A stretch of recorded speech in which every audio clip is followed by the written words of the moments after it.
Hello, my name is Eddie Tofpik. I'm Head of Technical Analysis and Senior Markets Analyst at ADM Investor Services International Limited.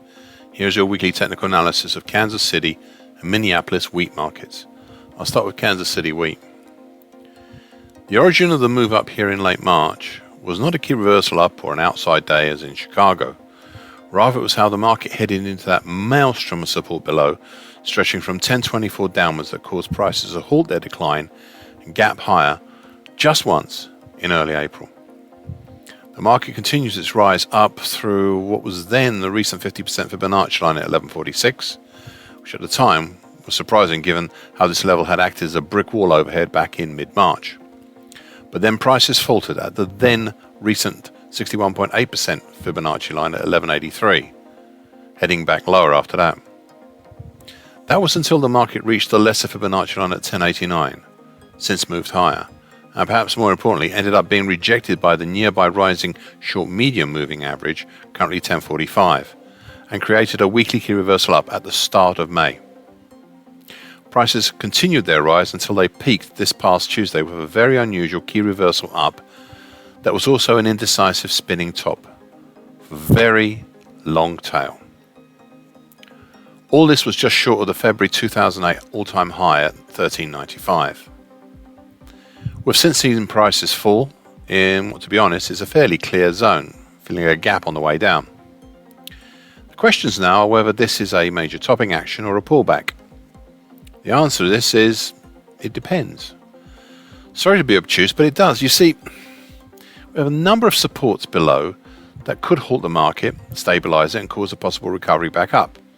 However, at some point, the decline may be so much that one would have to say the market is done for the moment with the upside and we are in a new situation. Thus, the pullback levels could be any of these following. The lower time, currently 1234 of the January to March bullish shift pitchfork. The recent 50% Fibonacci line at 1187. The short-medium moving average, currently 1145. The March-based uptrend, currently 1137. And the 50% Fibonacci line for 2022 so far at 1064. On the other hand, should prices fall down to test and perhaps break the area around the rising medium moving average, currently 1006, and the March low at 993, then I would have to say the bullish incentive has evaporated and we're in a new scenario. Well, I would have to say that right now. Just remember this, between 1001 to 957 we have some very heavy duty supports dating from 2011 and 2012. It is these that are underpinning the current market and its rises. So be watchful of those should they ever get tested. Minneapolis wheat. Please kindly still ignore the color change in the labeling. It is just my charting system playing its usual silly buggers. There is no significance in the colors. Okay.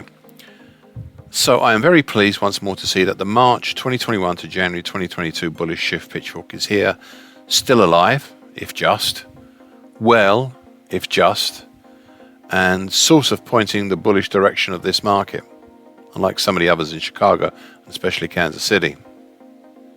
The most recent move higher was created from the double bottom formed over March, which after a lot of hesitation, toing and froing of action, and in one case to the fifth countering degree, saw prices move higher.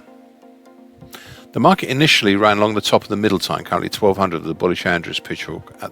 But at the start of May, the market made a weekly key reversal up that set prices moving higher at a sharper pace, allowing the construction of a more sharper February to March bullish shift pitchfork, where we can see the market ran up for the most part between the lower time, currently at 1206, and the middle time, currently 1319.